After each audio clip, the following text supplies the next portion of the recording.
जी, जो startups logistics and supply chain जब initially लोग करियर चूज करते थे तो वो टिपिकली उनके लिए एक लास्ट ऑप्शन रहता था।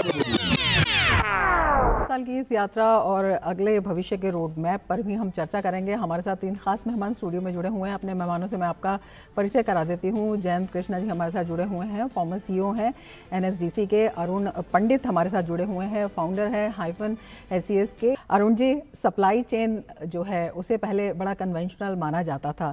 स्टार्टअप्स के आने के बाद इसमें क्या कुछ परिवर्तन आया है, किस तरह से इसे देखते हैं और ये क्यों ज़रूरी था? जी, जो startups logistics and supply chain जब इनिशियली लोग करियर चूज करते थे तो वो टिपिकली उनके लिए एक लास्ट ऑप्शन रहता था कि कुछ नहीं मिलेगा तो सप्लाई चेन में जाएंगे, बिकॉज वहाँ पर at an overall level profiles इतनी अच्छी नहीं थी। अगर आप पैकेजेस की बात करें कम होते थे, लेकिन जब से स्टार्टअप्स इंडिया में आए हैं तब से क्या हुआ है, सप्लाई चेन की इंपॉर्टेंस ज़्यादा समझ में आई है। खासकर कोविड के दौरान हमने देखा कि सप्लाई चेन की बहुत ज़्यादा इंपॉर्टेंस समझ में आई। मल्टीपल यूनिकॉर्न्स आए, मल्टीपल लॉजिस्टिक स्टार्टअप्स आए।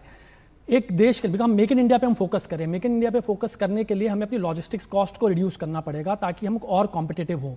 और लॉजिस्टिक कॉस्ट रिड्यूस करने के लिए आपको डिजिटाइजेशन लेके आनी पड़ेगी। डिजिटाइजेशन लेके आने के लिए आपको स्टार्टअप्स चाहिए जो अलग अलग सेगमेंट्स में, चाहे लॉजिस्टिक्स है, चाहे वेयरहाउसिंग है, चाहे फ्रेट फॉरवर्डिंग है, उन सारे सेगमेंट को डिजिटाइज करे।